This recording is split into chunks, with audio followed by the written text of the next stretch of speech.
तो बहुत ही छोटा चैप्टर, आज ये रिकॉल करके खत्म भी हो जाएगा। अच्छा ऐसा है क्या? चलो भैया रिवाइज कर लेते हैं। Dual nature of radiation and matter.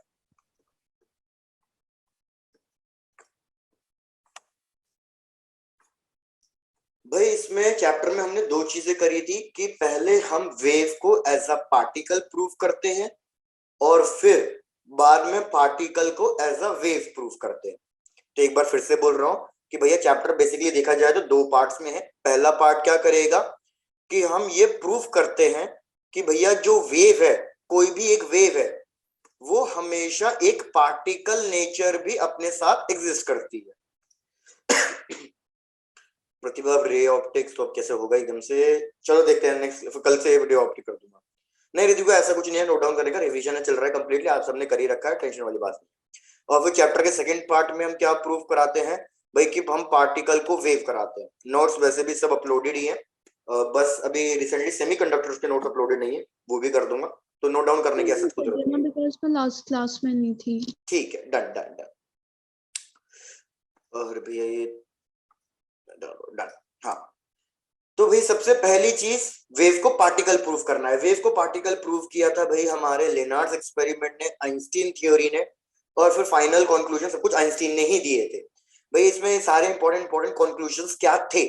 First conclusion ये था कि अगर हम लाइट रेज की इंटेंसिटी को बढ़ाते हैं, हमारे पास अगर जैसे ये कोई एक मेटल प्लेट है, इस मेटल प्लेट के ऊपर अगर मैं कोई भी यूवी रेज फॉल डाउन करा दूं ऑफ सफिशिएंट फ्रीक्वेंसी, ये मैंने इस मेटल प्लेट के ऊपर कुछ यूवी रेज फॉल डाउन कराई ऑफ सफिशिएंट फ्रीक्वेंसी, तो इस प्लेट से क्या होने लग जाएगा भाई? इस प्लेट को नेसेसरी एनर्जी मिलेगी जिसे हम वर्क फंक्शन कहते हैं, और वर्क फंक्शन मिलने की वजह से इस प्लेट से बाहर आने लग जाएंगे इलेक्ट्रॉन, और इलेक्ट्रॉन मूव करेंगे किसी ना किसी काइनेटिक एनर्जी से।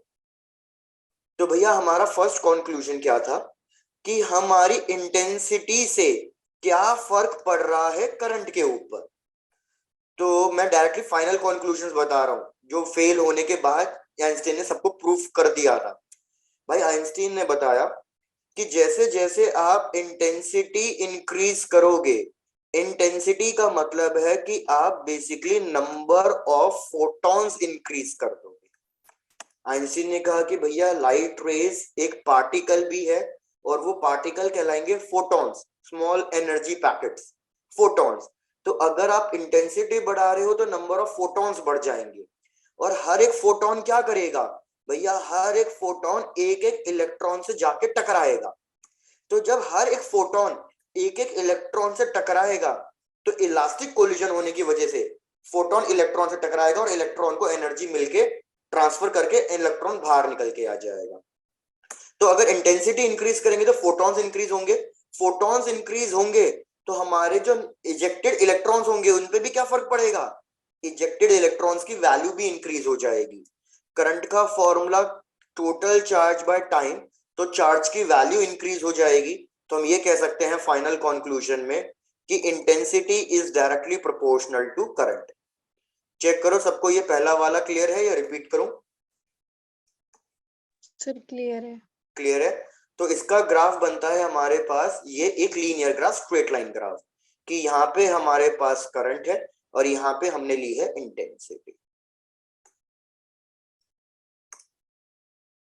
चलो डन। किसी को नोट डाउन करना तो फटाफट नोट डाउन करो, नहीं तो आगे बढ़ता हूँ। Done sir.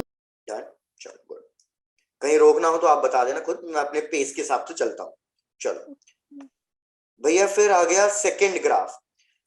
सेकंड ग्राफ था हमारा between stopping potential and intensity का, कि भैया स्टॉपिंग पोटेंशियल किस पे डिपेंड करेगा और हमारी इंटेंसिटी से क्या क्या चीजें होंगी।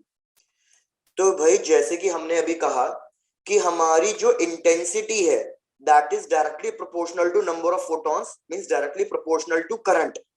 तो यार इससे क्या होगा, जैसे जैसे हम इंटेंसिटी बढ़ाएंगे हमारे पास करंट की वैल्यू भी बढ़ेगी, लेकिन करंट की वैल्यू बढ़ते बढ़ते एक लिमिट तक ही बढ़ पाएगी, उसके बाद करंट कांस्टेंट हो जाएगा।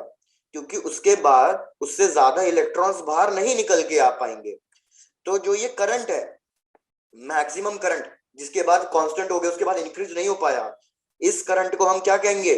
Saturation current. कि भैया हमारे करंट का एक सैचुरेशन आ गया है। तो जो ये सैचुरेशन करंट है, ये किस पे डिपेंड करेगा? भैया ये सैचुरेशन करंट हमारा इंटेंसिटी पे डिपेंड करेगा।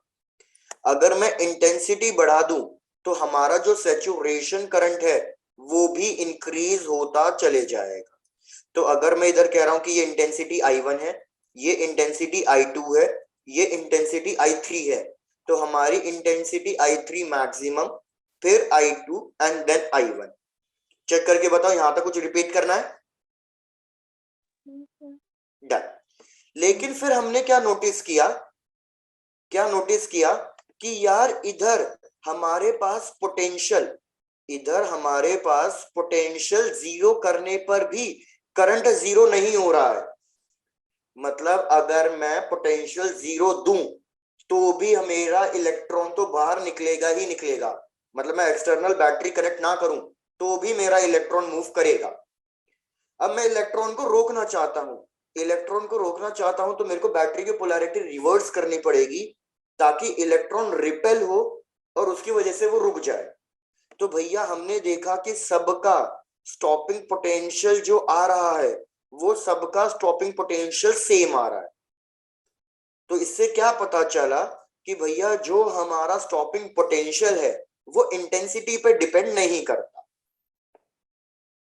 भाई सबको स्लाइड शो हो रही है ना? गायत्री कह रही है स्लाइड शो नहीं हो रही है। यस ये सर, सो रही है। गायत्री आपको फिर से एक बार डिस्कनेक्ट करके कनेक्ट करो। तो भैया stopping potential does not depends upon intensity. इससे एक चीज पता चली, does not depends upon intensity.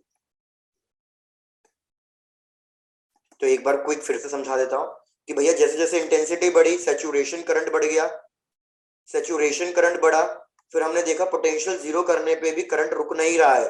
तो भले ही आप एक्सटर्नल बैटरी कनेक्ट करो ना करो, आपका ये जो फोटो इलेक्ट्रिक इफेक्ट से यूवी रेस फॉल डाउन करेगी, ये यूवी रेस पहले से ही इतनी एनर्जी कैरी करेगी कि आपके इलेक्ट्रॉन को काइनेटिक एनर्जी मिल जाए। फिर हमने देखा कि अगर हम इलेक्ट्रॉन करंट को रोकना चाहते हैं तो हमें इलेक्ट्रॉन को रिपेल करना पड़ेगा, एक अपोजिट पोलैरिटी की बैटरी कनेक्ट करनी पड़ेगी। तो हमने देखा कि भाई सब अलग अलग इंटेंसिटी के लिए भी स्टॉपिंग पोटेंशियल सेम आ रहा है। तो मतलब stopping potential does not depends upon intensity. तो हमने देखा कि फिर भैया स्टॉपिंग पोटेंशियल किस पे डिपेंड कर रहा है? तो वो हो गया हमारा थर्ड ग्राफ। भैया थर्ड ग्राफ से पता चला कि हमारा जो स्टॉपिंग पोटेंशियल है वो बेसिकली फ्रीक्वेंसी पे डिपेंड कर रहा है। तो अब की बार हमने इंटेंसिटी को फिक्स रखा, हमने इंटेंसिटी को चेंज नहीं किया। Intensity is fixed constant. Intensity fixed है तो सैचुरेशन करंट फिक्स आएगा। चाहे आप जितनी मर्जी फ्रीक्वेंसी चेंज करा दो, आपका सैचुरेशन करंट फिक्स आएगा, बिकॉज सैचुरेशन करंट तो इंटेंसिटी पे डिपेंड करता है। लेकिन हमने देखा कि सबके लिए स्टॉपिंग पोटेंशियल अलग अलग आ रहा है। स्टॉपिंग पोटेंशियल अलग अलग क्यों आ रहा है? क्योंकि अब हमने फ्रीक्वेंसी अलग अलग कर दी है। तो ये स्टॉपिंग पोटेंशियल V1, ये स्टॉपिंग पोटेंशियल V2 और ये स्टॉपिंग पोटेंशियल V3। तो इधर कोई ना कोई फ्रीक्वेंसी होगी न्यू 3, न्यू 2, न्यू 1। तो जिसका स्टॉपिंग पोटेंशियल ज्यादा है उसकी फ्रीक्वेंसी भी ज्यादा है, मतलब ज्यादा फ्रीक्वेंसी पे ज्यादा स्टॉपिंग पोटेंशियल आएगा। तो इंपॉर्टेंट कंक्लूजन इससे क्या पता चला कि हमारा जो स्टॉपिंग पोटेंशियल है वो डिपेंड करेगा अपॉन फ्रीक्वेंसी। अब मैंने बोला था आपको कि स्टॉपिंग पोटेंशियल बेसिकली क्या कर रहा है? स्टॉपिंग पोटेंशियल इलेक्ट्रॉन को रिपेल करके रोक रहा है।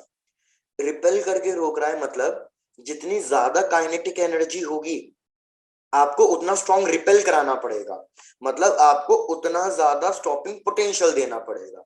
तो फाइनल रिलेशन क्या मिला? फाइनल रिलेशन हमें मिला कि भैया हमारा, एक मिनट प्लीज रुकना, एक मिनट प्लीज।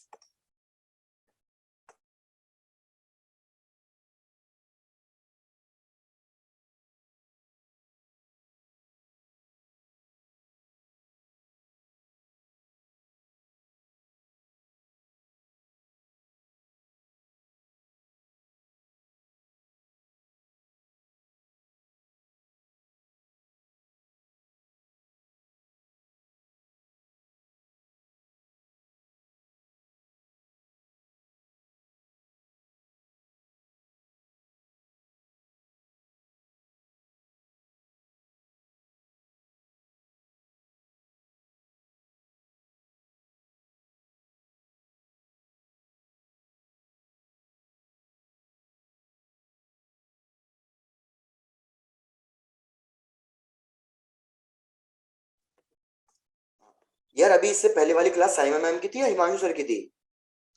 सर साइमन की। अच्छा ठीक है ठीक है।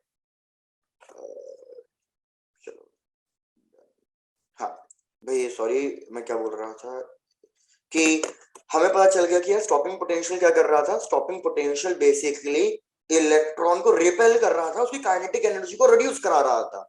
तो यार स्टॉपिंग पोटेंशियल बेसिकली क्या करेगा? Stopping potential will be doing some work done against electron, मतलब अगेंस्ट काइनेटिक एनर्जी। तो हम लिखेंगे स्टॉपिंग पोटेंशियल को ईवी नॉट, और हमारा पता चल गया काइनेटिक एनर्जी जो है वो स्टॉपिंग पोटेंशियल, जितनी ज्यादा काइनेटिक एनर्जी होगी उतना ज्यादा स्टॉपिंग पोटेंशियल चाहिए, और वो डिपेंड करेगा आपका फ्रीक्वेंसी पे। तो फाइनल कंक्लूजन है, जितनी ज्यादा फ्रीक्वेंसी लोगे इस इंसिडेंट वेव की, यहाँ पे जो इंसिडेंट वेव है, जितनी ज्यादा फ्रीक्वेंसी लोगे उतनी ज्यादा काइनेटिक एनर्जी आएगी, और जितनी ज्यादा काइनेटिक एनर्जी आएगी आपका उतना ज्यादा स्टॉपिंग पोटेंशियल आएगा। चेक कर लो, आपको ये थर्ड ग्राफ भी बिल्कुल क्लियर है? Yes sir. इसी के बेसिस पे भैया एक फाइनल बहुत इंपॉर्टेंट इक्वेशन मिली। इंपॉर्टेंट इक्वेशन क्या थी? Basically conservation of energy equation. Einstein ने बोला कि भैया जो भी एनर्जी इंसिडेंट फोटोन की होगी वो दो चीजों में यूटिलाइज होगी। एक, वो मिनिमम एनर्जी सप्लाई करेगी टू रिमूव एन इलेक्ट्रॉन, बाद में बताऊंगा। हाँ, एनर्जी ऑफ इंसिडेंट फोटोन, यार अभी ऐसे प्लीज वो मैं रिपीट। भैया जो एनर्जी होगी इंसिडेंट फोटोन की वो दो चीजों में यूटिलाइज होगी। सबसे पहले तो वो वर्क फंक्शन प्रोवाइड करेगी। वर्क फंक्शन का मतलब आपको पता ही होना चाहिए, minimum energy required to eject an electron. फिर प्लस वो साथ में कुछ ना कुछ काइनेटिक एनर्जी दी। तो ये एक इंपॉर्टेंट रिलेशन मिल गया था कंजर्वेशन ऑफ एनर्जी के बेसिस पे। अब इस रिलेशन को अलग अलग तरीके से रिप्रेजेंट करेंगे। भाई एनर्जी ऑफ इंसिडेंट फोटोन होगा H nu, Planck constant into frequency. Work function का formula H nu naught plus kinetic energy. तो हमें रिलेशन मिल गया kinetic energy is equals to H nu minus H nu naught. भैया kinetic energy कभी भी negative नहीं हो सकती, कभी भी नेगेटिव नहीं हो सकती, हमेशा या तो जीरो या तो पॉजिटिव। तो इससे पता चल गया कि न्यू की value greater than equals to nu naught के बराबर होनी चाहिए। इससे कम फ्रीक्वेंसी अगर हुई तो हमारे इलेक्ट्रॉन्स इजेक्ट नहीं होंगे, क्योंकि काइनेटिक एनर्जी नेगेटिव आएगी, मतलब इलेक्ट्रॉन्स बाहर निकले ही नहीं है। तो ये मिनिमम फ्रीक्वेंसी होनी ही चाहिए। तो जो ये मिनिमम फ्रीक्वेंसी है इसको हम क्या कहते थे? Threshold frequency. Threshold frequency. तो एक तो ये चीज प्रूव कर दी थी कि हर एक लाइट रे इलेक्ट्रॉन्स को नहीं निकाल सकती बाहर। भैया वो लाइट रे की कुछ ना कुछ मिनिमम फ्रीक्वेंसी होनी चाहिए। सिमिलरली वर्क फंक्शन का फॉर्मूला मिल गया H nu not. New not मतलब थ्रेशोल्ड फ्रीक्वेंसी। फ्रीक्वेंसी को हम कन्वर्ट करके लिख सकते हैं सी बाय लैम्डा नॉट। तो पता चल गया कि ये लैम्डा नॉट भी क्या है? लैम्डा नॉट है थ्रेशोल्ड वेवलेंथ। तो कॉन्सेप्ट कहता है कि भैया फ्रीक्वेंसी थ्रेशोल्ड वेवलेंथ से ज्यादा होनी चाहिए, लेकिन वेवलेंथ थ्रेशोल्ड वेवलेंथ से कम होनी चाहिए, तब जाके हमारे इजेक्शन ऑफ इलेक्ट्रॉन्स होगा। अगर उल्टा हुआ कि फ्रीक्वेंसी कम हो गई और वेवलेंथ ज्यादा हो गई तो इस केस में कोई फोटो इलेक्ट्रॉन्स नहीं होंगे। चेक कर लो एक बार, आपको ये भी क्लियर है पूरा?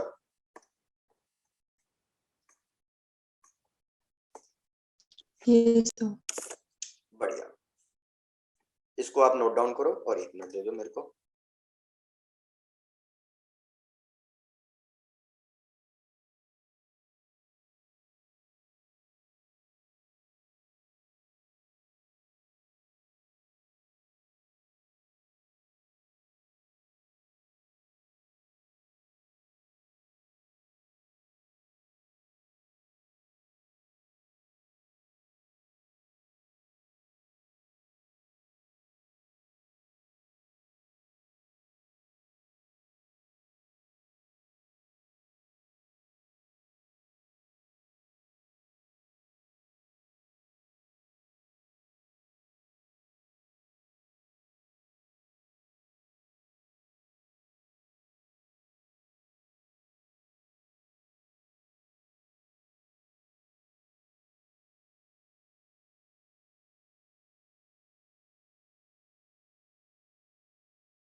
ठीक है, मैं फिर से एक्सप्लेन करता हूँ भैया, चेक करो इसमें डाउट है एमिशन वाले में। देखो अभी तक हम क्या कह रहे थे, जैसे लेनार्ड्स की बात करूं, लेनार्ड्स ने क्या कहा कि भैया अगर इस मेटल प्लेट पे कोई भी लाइट रेज, मतलब कैसी भी यूवी रेज फॉल डाउन क्यों ना करे, उसको हमेशा इलेक्ट्रॉन्स निकालने ही पड़ेंगे। लेकिन प्रैक्टिकल में देखा ऐसा नहीं था भैया, यूवी रेज की एक पर्टिकुलर फ्रीक्वेंसी चाहिए थी, अगर उस फ्रीक्वेंसी से कम फ्रीक्वेंसी है यूवी रेज की, ठीक है, एक बता रहा हूं, एक पर्टिकुलर फ्रीक्वेंसी चाहिए थी, मिनिमम फ्रीक्वेंसी। हमने देखा कि अगर हमारी लाइट रे की फ्रीक्वेंसी उस फ्रीक्वेंसी से कम होगी तो इलेक्ट्रॉन्स बाहर नहीं निकल रहे हैं। तो वो फ्रीक्वेंसी कौन सी है जो मिनिमम फ्रीक्वेंसी चाहिए, इस मिनिमम फ्रीक्वेंसी को हम कहते हैं थ्रेशोल्ड फ्रीक्वेंसी। थ्रेशोल्ड फ्रीक्वेंसी क्या है, ये मिनिमम फ्रीक्वेंसी है जिस पे लाइट रे इलेक्ट्रॉन्स को बाहर निकाल सकती है। तो मैंने क्या कहा कि अगर हमारी फ्रीक्वेंसी जो हम लाइट रे को फॉल डाउन करा रहे हैं, अगर इस लाइट रे की फ्रीक्वेंसी न्यू नॉट से ज्यादा है, मतलब थ्रेशोल्ड फ्रीक्वेंसी से ज्यादा है या बराबर है, तो इस केस में इलेक्ट्रॉन्स बाहर निकलेंगे। अब वर्क फंक्शन का फॉर्मूला फ्रीक्वेंसी के टर्म्स में है, तो इधर देखो वर्क फंक्शन फ्रीक्वेंसी पे डायरेक्टली प्रोपोर्शनल है।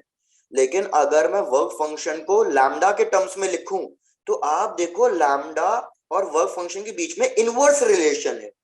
सिंस इनवर्स रिलेशन है तो फ्रीक्वेंसी का उल्टा कॉन्सेप्ट चलेगा वेवलेंथ में, कि भाई अगर वेवलेंथ ज्यादा हो गई थ्रेशोल्ड वेवलेंथ से तो इस केस में एमिशन नहीं होगा, क्योंकि वर्क फंक्शन और वेवलेंथ इनवर्सली प्रोपोर्शनल है। सिमिलरली मैंने कहा अगर फ्रीक्वेंसी न्यू नॉट से छोटी हो गई तो भैया एमिशन नहीं हो पाएगा, क्योंकि थ्रेशोल्ड की कंडीशन को पूरा नहीं कर पा रही है। वेवलेंथ को छोटा होना पड़ेगा, अगर वेवलेंथ छोटी है थ्रेशोल्ड वेवलेंथ से तो एमिशन होगा। तो मैं एक बार चेक करो आपको अभी भी क्लियर हुआ या रिपीट करना है? डन। बस इतना याद रखो फ्रीक्वेंसी और वेवलेंथ में इनवर्स रिलेशन है, तो फ्रीक्वेंसी बड़ी होनी चाहिए लेकिन वेवलेंथ छोटी होनी चाहिए तो एमिशन होगा। फ्रीक्वेंसी छोटी और वेवलेंथ बड़ी हुई तो एमिशन नहीं होगा। चलो इस पे अब सबसे इंपॉर्टेंट ग्राफ जिस पे क्वेश्चन आता ही आता है, सबसे इंपॉर्टेंट ग्राफ। भाई हम फिर से अगर इस इक्वेशन को पकड़े, हमारे पास इक्वेशन क्या आई, फिर से देखो भाई, energy of incident photon is equal to work function plus kinetic energy. भैया एनर्जी ऑफ इंसिडेंट फोटोन को हम लिख रहे हैं h nu, equals to work function को लिखो as it is, kinetic energy को लिखेंगे e V naught, e V naught. अब क्या करो, इसको एक ही साइड छोड़ दो, तो e V naught is equals to H nu minus work function. V naught को सिंगल छोड़ दो तो ई पूरी इक्वेशन को ई से डिवाइड कर देंगे। चेक करो पहले यहां तक का कॉन्सेप्ट समझ में आया? Yes, sir. अब इस यहां तक की इक्वेशन पहुंचने से क्या बेनिफिट मिला वो समझो। भैया हम प्लॉट करेंगे एक ग्राफ, किसके बीच में ग्राफ प्लॉट होगा? भैया ये ग्राफ प्लॉट हो रहा है between stopping potential and frequency. तो देखो ये इक्वेशन एक लीनियर इक्वेशन हो रही है, तो हम इसको कंपेयर कर रहे हैं y equals to mx plus c से। तो y एक्सिस पे मैंने क्या लिया, v नॉट लिया, x एक्सिस पे मैंने क्या लिया, V potential. फ्रीक्वेंसी ली, फ्रीक्वेंसी, पोटेंशियल या फ्रीक्वेंसी है, पोटेंशियल इस तरीके से, फ्रीक्वेंसी इस तरीके से, तो मैंने फ्रीक्वेंसी ली है। तो हमें पता चल गया कि भैया ये ग्राफ हमेशा एक स्ट्रेट लाइन ग्राफ बनेगा, स्ट्रेट लाइन ग्राफ। और इस ग्राफ का जो स्लोप होगा वो स्लोप मेरे को किसकी वैल्यू देगा, स्लोप किसकी वैल्यू देगा, h बाई ई की। अब मेरे को बताओ h प्लैंक कांस्टेंट है और e इलेक्ट्रॉनिक चार्ज है, तो भैया ये वैल्यू हमेशा कांस्टेंट रहेगी, it will be independent of the metal plate. मतलब आप मेटल प्लेट कोई सी भी क्यों ना ले लो, M1 M2 M3 कोई सी भी प्लेट क्यों ना हो, भैया सबके लिए ये जो स्लोप है ये हमेशा कांस्टेंट आएगा, बिकॉज स्लोप की वैल्यू h बाई ई है और h बाई ई कांस्टेंट है। लेकिन सबका जो ये स्टार्टिंग वाला पॉइंट होगा वो अलग अलग होगा, क्यों? क्योंकि सबके लिए थ्रेशोल्ड फ्रीक्वेंसी अलग अलग होगी। और ये ग्राफ जीरो से स्टार्ट इसलिए नहीं हो रहा क्योंकि ये थ्रेशोल्ड फ्रीक्वेंसी को इंडिकेट कर रहा है, कि भैया मिनिमम इतनी फ्रीक्वेंसी चाहिए ही चाहिए तो ही हमारा इलेक्ट्रॉन इजेक्ट होगा। तो ये थ्रेशोल्ड फ्रीक्वेंसी के बारे में बता रहा है। बचा क्या लास्ट, इंटरसेप्ट। इंटरसेप्ट हमारा बहुत इंपॉर्टेंट है, क्यों? क्योंकि इस इंटरसेप्ट से मेरे को क्या मिल रही है, किसकी वैल्यू पता चल रही है? उस मटेरियल के वर्क फंक्शन की वैल्यू पता चलेगी कि उस मटेरियल के लिए कितनी एनर्जी रिक्वायर्ड है। तो इस ग्राफ से ही प्लैंक कांस्टेंट फाइंड हुआ था, इसी ग्राफ से हर एक मटेरियल का वर्क फंक्शन फाइंड हुआ था कि भैया इस मटेरियल के लिए कम से कम इतनी एनर्जी चाहिए इलेक्ट्रॉन बाहर निकालने के लिए। जैसे पता चला प्लैटिनम के लिए सबसे ज्यादा एनर्जी चाहिए, ऐसे ही पोटेशियम वगैरह के लिए या किसी और मेटल प्लेट के लिए बहुत ही कम एनर्जी चाहिए, सीजियम के लिए सबसे कम एनर्जी 2.3 इलेक्ट्रॉनिक वोल्ट। ये सब इस ग्राफ से पता चला था। चेक कर लो, ये ग्राफ इंपॉर्टेंट ग्राफ है। सबको क्लियर है या नहीं? क्लियर है सर। क्लियर है, बढ़िया। यहां तक भी नोट डाउन कर लो। ये हमारे चैप्टर का फर्स्ट पार्ट खत्म कि भैया हमने वेव को एज अ पार्टिकल प्रूफ करके उससे क्या क्या रिलेटेड चीजें थी हमने सब बता दिया, एनर्जी कॉन्सेप्ट वगैरह सब कुछ। सीजियम के लिए इसलिए क्योंकि सीजियम एक प्रतिभा एक फोटो सेंसिटिव मटेरियल कह सकते हो कि जिसपे हल्की सी भी लाइट रे फॉल डाउन करती है वो इतनी एनर्जी उसको दे देती है कि उससे इलेक्ट्रॉन्स बाहर निकलना शुरू हो जाते हैं। Caesium is bit kind of photo sensitive material, बहुत रिएक्टिव टाइप होता है।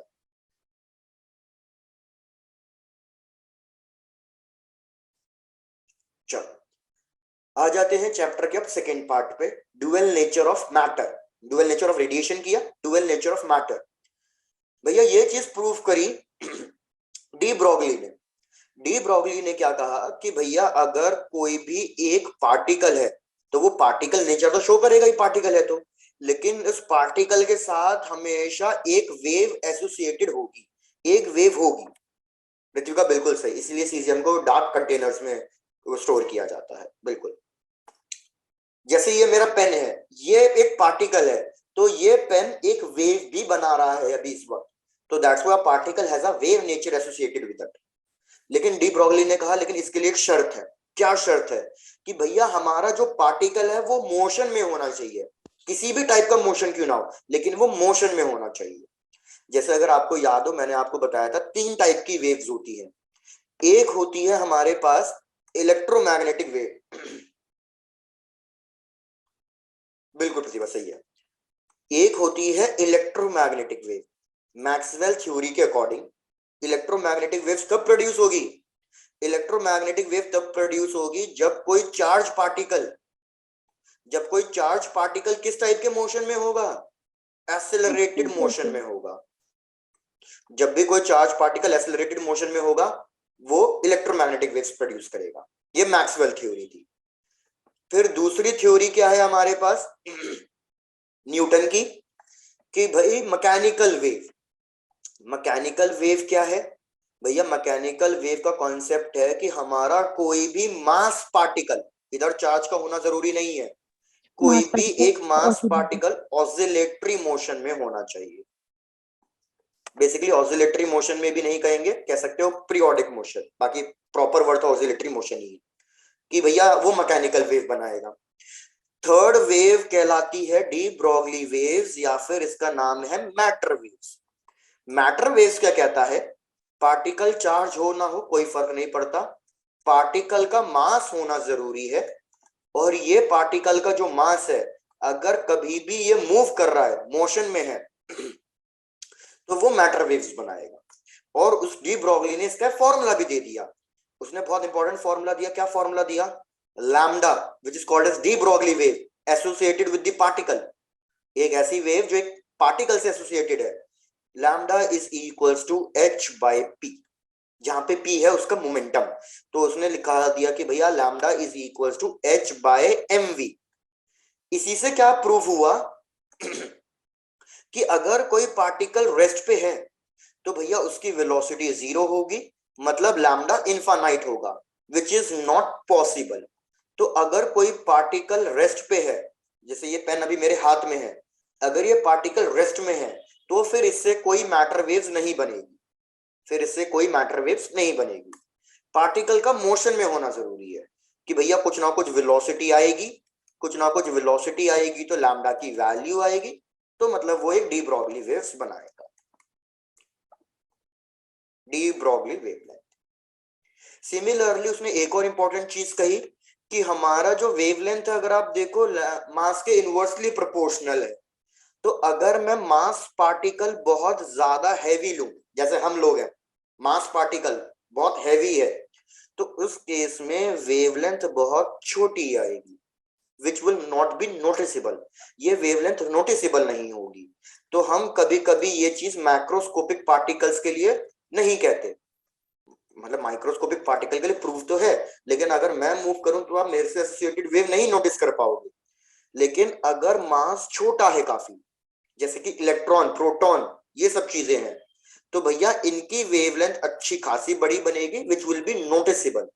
तो इसलिए यूजुअली जो ये डी ब्रॉगली वेव्स का कॉन्सेप्ट है, यूजुअली हम माइक्रोस्कोपिक पार्टिकल्स के लिए यूज करते हैं, क्योंकि उसी में ये नोटिसेबल होता है।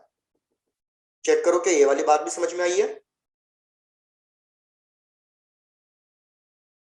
कोई रिस्पॉन्ड नहीं आया? डन। Yes, sir. Yes. तो चैप्टर का लास्ट फॉर्मूला क्या है भैया? डी ब्रॉगली ने कहा था H/P, मैकेनिक्स में पढ़ रखा होगा कि भैया काइनेटिक एनर्जी का फॉर्मूला होता है मोमेंटम के टर्म्स में, kinetic energy is equals to P²/2m। तो मतलब मैं P को लिख सकता हूँ √2m/ke। तो मेरे पास वेवलेंथ के दो फॉर्मूले आ गए, एक आ गया H/√2m/ke। सिमिलरली अभी थोड़ी देर पहले बताया, काइनेटिक एनर्जी को हम लिख सकते हैं इलेक्ट्रॉनिक वोल्ट इनटू पोटेंशियल।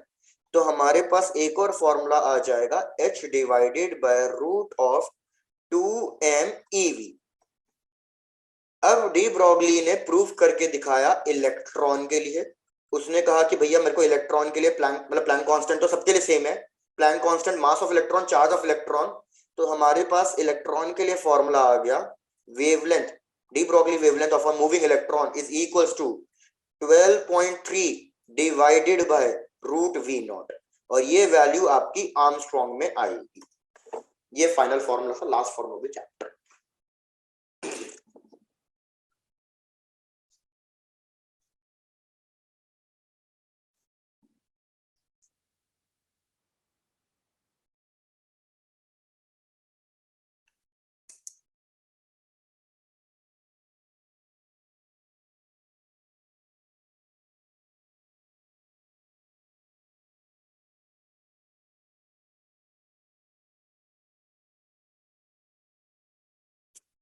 भैया चेक कर लो सबको, यहाँ तो किसी को डाउट है तो पूछ लो। Done, sir. डन, बढ़िया। तो अब इस पे कुछ क्वेश्चन करा दूं? Yes, sir. Yes, sir. Done. हाँ श्रवण, चैप्टर खत्म, इतना सा छोटा सा चैप्टर था ये। मैंने आपको चैप्टर में एक्चुअली 3-4 चीजें दे रखी है, जैसे पहले लेनार्ड्स ऑब्जर्वेशंस, जो बाद में फिर कुछ गलत हुए, ड्रॉबैक्स आए उसमें, मतलब कहाँ कहाँ फेल हुआ वो एक्सप्लेनेशन। फिर आइंस्टीन ने फाइनल दिया था, तो मैं डायरेक्ट आइंस्टीन वाला ही बता दिया आपको, गलत वाली चीज कोई काम की नहीं थी जो पढ़नी थी, फिर डायरेक्टली डी ब्रॉगली वाला। तो भैया कुछ क्वेश्चंस हैं, चेक करो, ट्राई करो इनको सॉल्व करने के लिए।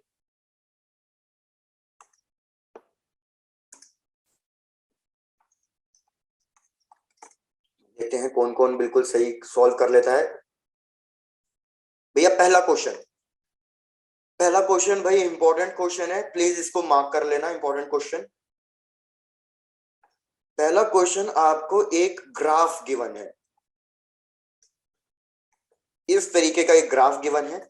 ये ग्राफ है between frequency and stopping potential. मैं आपको ऑप्शंस भी दूंगा, उसको चेक करना। भैया ये हमें गिवन है वैल्यू ए, ये ग्राफ कहीं ना कहीं इंटरसेक्ट कर रहा है वाई एक्सिस पे, ये वैल्यू हमें गिवन है बी।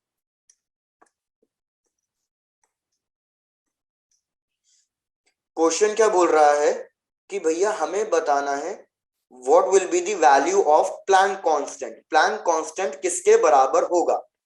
फर्स्ट ऑप्शन भैया Planck constant b by a के बराबर होगा। Second option Planck constant eb by a के बराबर होगा। Third option Planck constant a by b के बराबर होगा। और last option Planck constant e a by b के बराबर होगा। क्या वो क्वेश्चन समझ में आ गया है? Yes, sir. गुड, ट्राई करो सॉल्व करने की।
भाई क्या बात है, काफी लोगों ने आंसर्स बिल्कुल सही दिए हैं।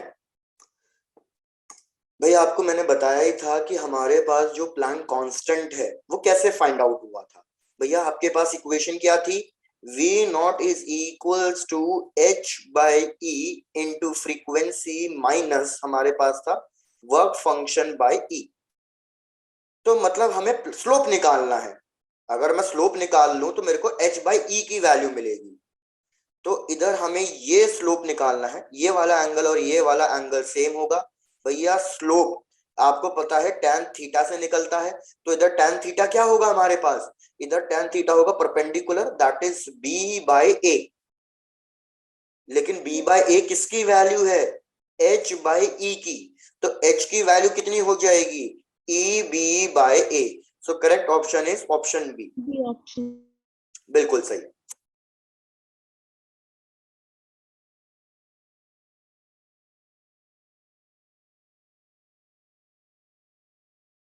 ये चीजें क्लियर है? Yes, sir. Done. Next question.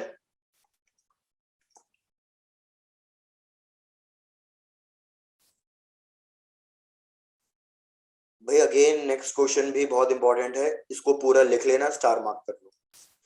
Question कह रहा है कि भैया हमने जो इंसिडेंट लाइट की फ्रीक्वेंसी थी उसको डबल कर दिया। Frequency of incident light is doubled.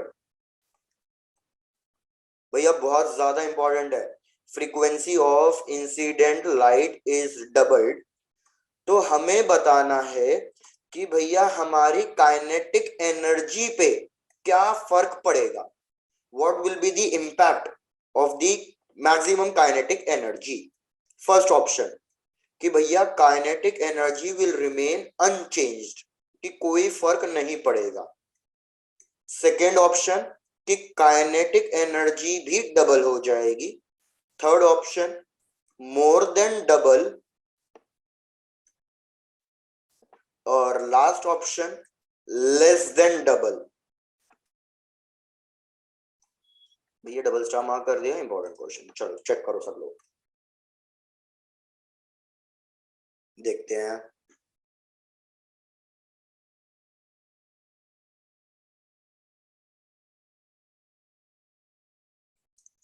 दो लोगों के आंसर्स, तीन,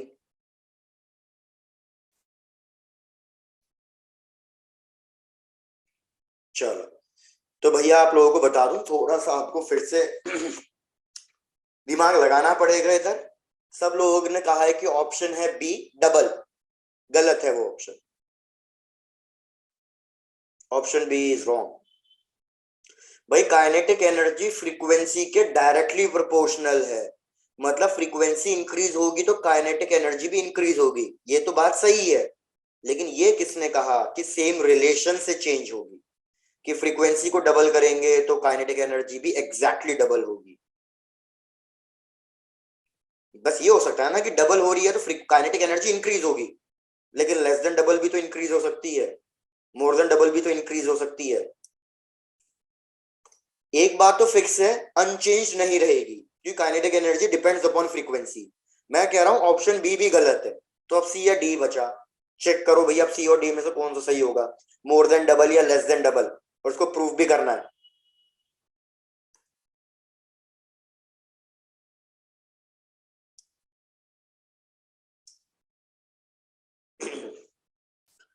तो भैया करेक्ट आंसर है इसमें, आओ प्रूफ करेंगे। करेक्ट आंसर है मोर देन डबल, और बाकी इस क्वेश्चन को हमेशा माइंड में रखना।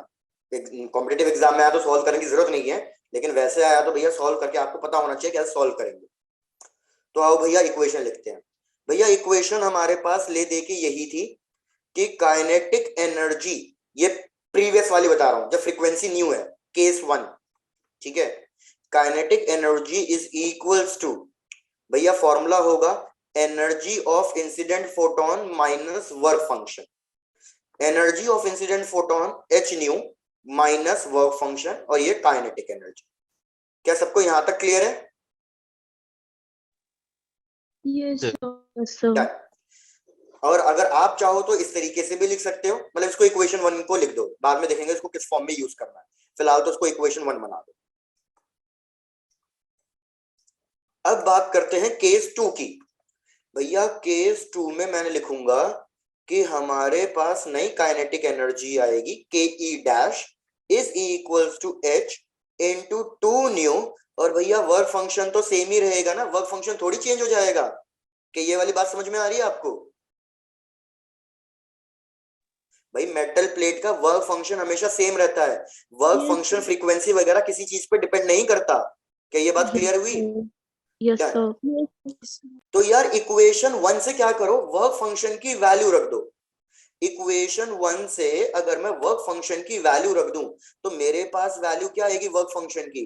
भैया work function will be equals to, इसको इधर ले गए, energy of incident photon minus kinetic energy, हाँ या ना? Yes, sir. तो इधर अगर आप देखो मेरे पास आ रहा है kinetic energy dash is equals to H into 2 nu. यार इसको प्लीज 1 मिनट देना, मैं जरा इक्वेशन को पहले इस तरीके से लिखने की कोशिश करता हूँ। H nu minus work function, और एच न्यू थी मेरे पास energy of incident photon, energy of incident photon is work function plus kinetic energy, energy of incident, हाँ ठीक है डन। भैया इन सब की तामझाम की जरूरत नहीं पड़ेगी, इधर समझ लो, ये वाला स्टेप हटा दो, इस वाले स्टेप की जरूरत नहीं है, हटा दो इसको। भैया इसी स्टेप को वापस से लेके चल लो, हमारे पास आ गया nu kinetic energy is equals to 2h nu minus work function. भैया पिछले वाली इक्वेशन से h न्यू की वैल्यू रख दो, तो यहां से h न्यू की वैल्यू आएगी हमारे पास kinetic energy plus work function. क्या ये बात क्लियर है? तो यहाँ पे अगर मैं सब्स्टिट्यूट करूं तो ये हो जाएगा kinetic energy plus work function minus W not, expand कर दो 2ke plus 2w not minus W not, तो फाइनल आंसर आ रहा है 2ke प्लस डब्ल्यू नॉट। तो आप देखो आपकी काइनेटिक एनर्जी डबल तो हो रही है, लेकिन उसके साथ कुछ ना कुछ ऐड अप हो रहा है। अगर कुछ ना कुछ ऐड अप हो रहा है तो हमारी जो ये काइनेटिक एनर्जी है, क्या वो ट्वाइस ऑफ काइनेटिक एनर्जी से बड़ी होगी या नहीं होगी? Yes, sir. So that is final answer, more than double.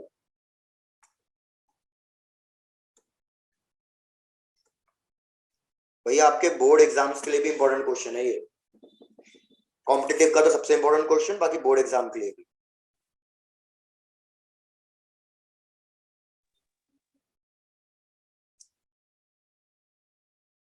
Yes, sir. Done. Done, बढ़िया। भैया नेक्स्ट क्वेश्चन,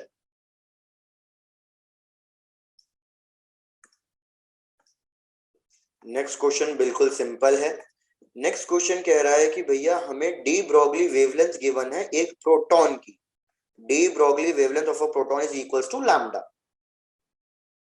नहीं सॉरी क्वेश्चन चेंज, सॉरी भैया क्वेश्चन है कि हमें डी ब्रोगली वेवलेंथ फाइंड करनी है इलेक्ट्रॉन की, जब हमें पोटेंशियल गिवन है। भैया कितना गिवन है पोटेंशियल? 150 वोल्ट, बस इतना सिंपल सा क्वेश्चन। ऑप्शन लिख देता हूं, first option is 0.5 Armstrong, second option is भैया 1 Armstrong, third option 1.5 Armstrong and last option 2 Armstrong. Question समझ में आ गया? रिपीट करूं? D Broglie wavelength of an electron find करनी है बस। जहां पे स्टॉपिंग पोटेंशियल गिवन है 150 वोल्ट।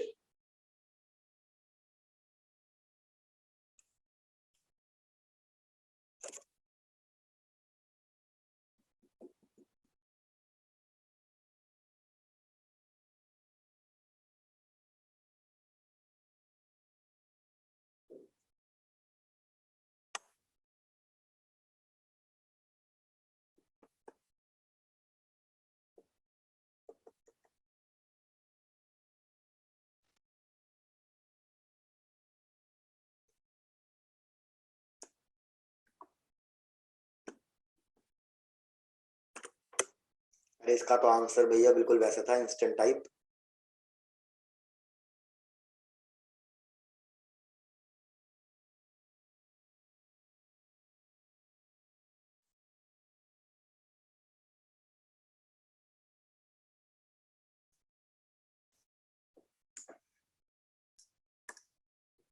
नालायक होते जा रहे हो। अब तक तो आंसर आ जाता कब का, लगता है सॉल्व नहीं कर रहे हो फिर।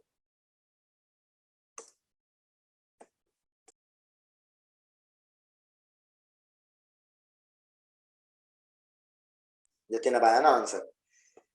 भैया सिंपल था। Wavelength of de Broglie wavelength of an electron का formula 12.3 divided by root V. मैंने बोला ना इलेक्ट्रॉन के लिए डायरेक्टली ये यूज कर सकते हो, किसी और पार्टिकल के लिए यूज नहीं कर सकते, सिर्फ इलेक्ट्रॉन के लिए यूज कर सकते हो। तो ये हो जाएगा lambda is equals to 12.3 divided by भैया रूट 150। आपको पता होना चाहिए भैया रूट 150 मतलब 12 पॉइंट समथिंग ही आएगा, क्योंकि 12 का स्क्वायर 144 है, तो 150 मतलब 12 के अप्रॉक्स ही आएगा। तो ऊपर भी 12.3, नीचे भी कुछ 12 के अप्रॉक्स वैल्यू आएगी।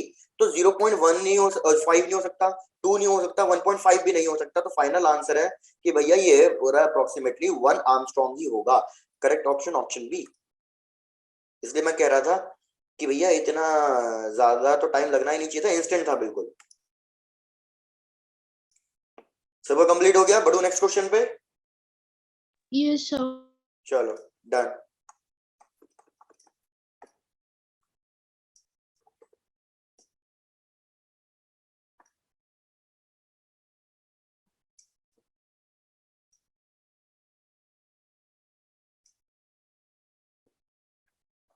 भैया हमें ग्राफ गिवन है बिटवीन करंट एंड पोटेंशियल, ठीक है।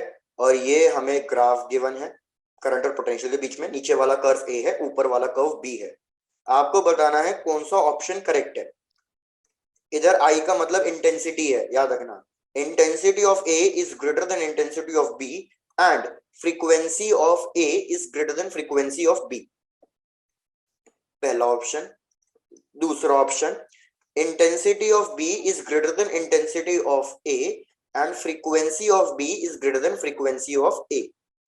Third option, intensity of A is greater than intensity of B, frequency of A is equals to frequency of B. Or last, intensity of B is greater than intensity of A और और frequency of A is greater than frequency of B. चलो बताओ कौन सा option correct होगा। ये भी बिल्कुल डायरेक्ट क्वेश्चन है, देखते ही आंसर पता चल जाना चाहिए। Done, sir.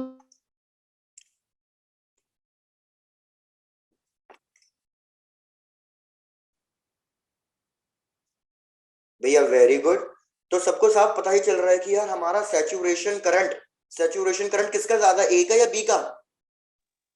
B का। भाई सैचुरेशन करंट बी का ज्यादा है, तो इंटेंसिटी तो आपको यहाँ पे लिखना पड़ेगा। अगर इस टाइप का क्वेश्चन आपके बोर्ड एग्जाम में भी आता है तो आपको एक्सप्लेन करना पड़ता है कि भैया हमारा सैचुरेशन करंट डायरेक्टली प्रोपोर्शनल होता है इंटेंसिटी पे, और हमारा सैचुरेशन करंट बी का ज्यादा है तो बी की इंटेंसिटी बड़ी होनी चाहिए।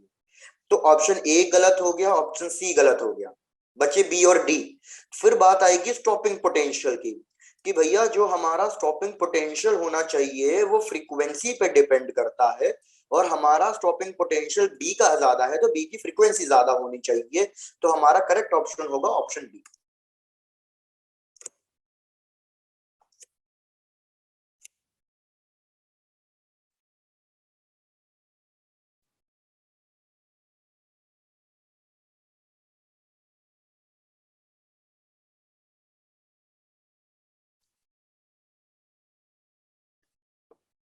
बढ़ो नेक्स्ट क्वेश्चन पे। Yes, sir. डन। भैया नेक्स्ट क्वेश्चन, क्वेश्चन कह रहा है कि wavelength of the incident light, wavelength of the incident light is decreased.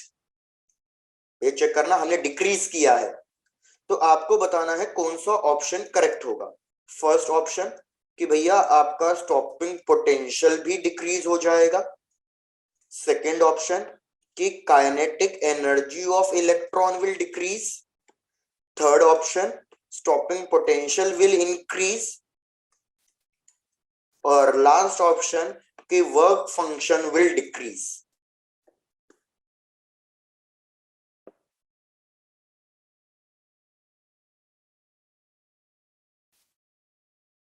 Stopping potential decrease, kinetic energy decrease, stopping potential increase, work function decrease.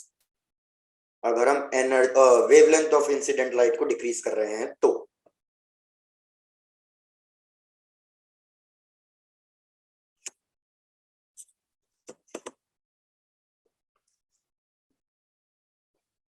Good Jatin.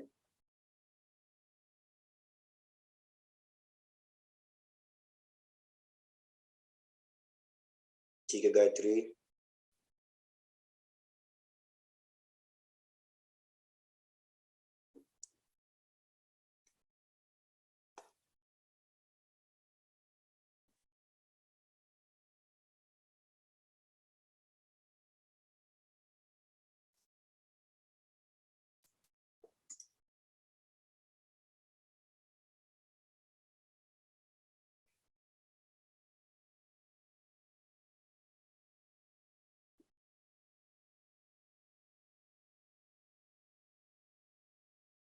चलो भैया 3 लोगों के answers आए भाई, एक लास्ट और जल्दी। चलो भाई सबसे पहले एक बात बता दूं, अगर आप एनर्जी का फॉर्मूला देखो, एनर्जी का formula H nu H C by lambda, मतलब जो एनर्जी है अभी आपको थोड़ी देर पहले बताया था इनवर्सली प्रोपोर्शनल टू वेवलेंथ। तो अगर मैं वेवलेंथ डिक्रीज कर रहा हूं तो बेसिकली मैं एनर्जी को क्या कर रहा हूं, इंक्रीज कर रहा हूं। भैया मैंने आपको बताया energy of incident photon is equal to work function plus kinetic energy. Work function किसी भी मटेरियल का चेंज नहीं होगा, हर एक मटेरियल का वर्क फंक्शन कांस्टेंट होता है, तो वर्क फंक्शन पे तो आप चेंजेस ला ही नहीं सकते, तो वर्क फंक्शन कांस्टेंट है, इसको तो हटा दो। तो भैया मैं कह सकता हूं ना energy of incident photon kinetic energy के प्रोपोर्शनल होगी। तो अगर वेवलेंथ डिक्रीज तो एनर्जी इंक्रीज, काइनेटिक एनर्जी भैया इंक्रीज होनी चाहिए, तो ये गलत है एक तो ऑप्शन बी। अब बात आई स्टॉपिंग पोटेंशियल की, तो काइनेटिक एनर्जी और स्टॉपिंग पोटेंशियल भैया ई वी नॉट, तो अगर काइनेटिक एनर्जी इंक्रीज हुई है तो स्टॉपिंग पोटेंशियल भी क्या हुआ होगा, इंक्रीज हुआ होगा, तो ऑप्शन ए भी गलत, correct option is option C. C option. Yes, sir. Done.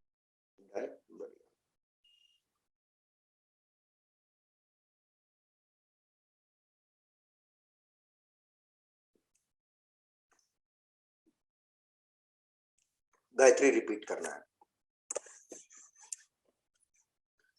Gayatri मैंने क्या बोला, आप सिर्फ इतना याद रखो कि पहली बात, 2 चीजें याद रखनी है। पहली पॉइंट कि भैया एनर्जी और वेवलेंथ के बीच में क्या रिलेशन है, तो याद रखना है कि एनर्जी का formula H nu H C by lambda, ये इंसिडेंट एनर्जी की बात कर रहा हूं मैं। तो हमारी जो इंसिडेंट एनर्जी है वो वेवलेंथ के इनवर्सली प्रोपोर्शनल है। तो एक बात बताओ, इधर वेवलेंथ डिक्रीज हुई है तो एनर्जी इंसिडेंट जो हुई है वो क्या हुई है, इंक्रीज हुई है। क्या पहले पॉइंट तक कोई डाउट है? No, sir. अब दूसरा पॉइंट क्या याद रखना है, energy of incident photon is equal to work function plus kinetic energy. Work function किसी भी मटेरियल का कांस्टेंट होता है, वो एक्सटर्नल मतलब इन बाकी सब चीजों पे डिपेंड नहीं करता। तो भैया वर्क फंक्शन वाला ऑप्शन तो डिलीट कर दो, पहले तो कैंसिल आउट कर दो, एलिमिनेट कर दो कि भैया हमारी वेवलेंथ से वर्क फंक्शन का कोई लेना देना नहीं है। तो वर्क फंक्शन को हटा दिया तो हमें पता चल गया energy of incident photon kinetic energy के प्रोपोर्शनल है। फर्स्ट इक्वेशन के हिसाब से एनर्जी इंक्रीज हो रही है, तो काइनेटिक एनर्जी भी क्या हो रही होगी, इंक्रीज हो रही होगी। इस इंफॉर्मेशन से मैंने ऑप्शन बी काट दिया कि भैया काइनेटिक एनर्जी डिक्रीज तो नहीं हो रही बल्कि इंक्रीज हो रही है। और लास्ट का थर्ड पॉइंट कि भैया kinetic energy is equals to E V not. तो अगर काइनेटिक एनर्जी इंक्रीज हुई है तो इसका मतलब आपका स्टॉपिंग पोटेंशियल भी इंक्रीज हुआ है। तो इसके बेसिस पे option A B cut, option C बचा कि stopping potential will increase. Gayatri कुछ रिपीट करूं इसमें? No, sir. Thank you, sir. Okay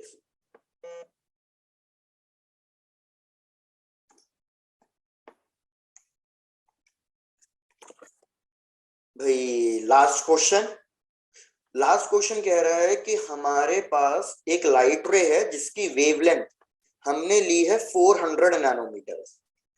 इसको हमने किसी एक प्लेट पे फॉल डाउन कराया।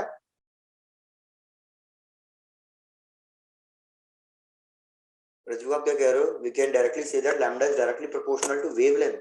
अरे वेवलेंथ ही तो लैम्डा होता Indirectly है। proportional, so indirectly proportional.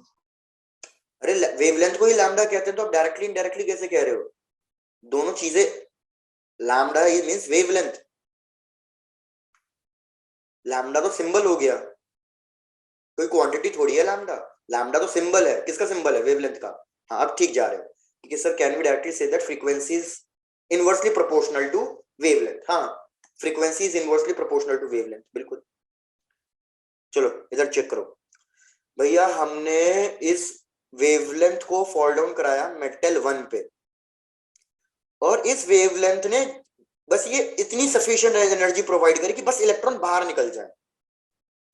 ठीक है, वेवलेंथ ये सिर्फ इतनी सफिशिएंट है कि बस इलेक्ट्रॉन बाहर निकलेंगे। ऐसे ही हमने एक दूसरी वेवलेंथ ली 600 नैनोमीटर्स की, and it is just able to eject electron from metal 2। बस इतनी इंफॉर्मेशन पे हमें बताना है work function of metal 1 divided by work function of metal 2। Work function का रेशियो बताना है आपको। भैया ऑप्शन दे देता हूं। ऑप्शन है 2:1, 3:2, 4:1 एंड 2:3।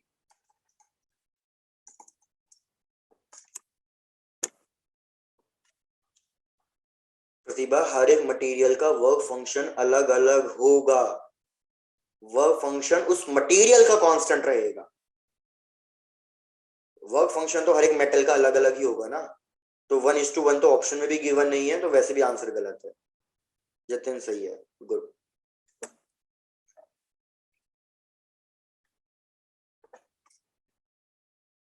आयुषी आपका भी आंसर सही है। तो भैया अगर आप क्वेश्चन की भावनाओं पे जाओ, फिर से वही वाली बात, energy of incident photon is equal to work function plus kinetic energy. Question ने दोनों केसेस में काइनेटिक एनर्जी कितनी बोली हुई है? 0। क्यों 0? क्योंकि क्वेश्चन ने बोला कि ये वेवलेंथ बस मतलब just able to eject the electrons, मतलब बस वो वर्क फंक्शन ही प्रोवाइड कर पा रहे हैं, उससे ज्यादा कुछ नहीं कर पा रहे वो। अब एनर्जी ऑफ इंसिडेंट फोटोन मैंने आपको बताया था hc बाय लैम्डा। तो एक बार बताओ वर्क फंक्शन और वेवलेंथ के बीच में कैसा रिलेशन आया? वर्क फंक्शन और वेवलेंथ के बीच में इनवर्स Indirect. रिलेशन आया। तो अगर मैं वर्क फंक्शन 1 कैलकुलेट करना चाहता हूं तो ऊपर आएगा लैम्डा 2 क्योंकि इनवर्सली प्रोपोर्शनल है, नीचे आएगा लैम्डा 1। तो लैम्डा 2 की वैल्यू है 600 डिवाइडेड बाय लैम्डा 1 की वैल्यू हो गई हमारे पास 400। डिवाइड करोगे तो आ जाएगा 3:2। तो करेक्ट ऑप्शन जतिन बी है, डी नहीं है, 3:2। Yes, sir. Done.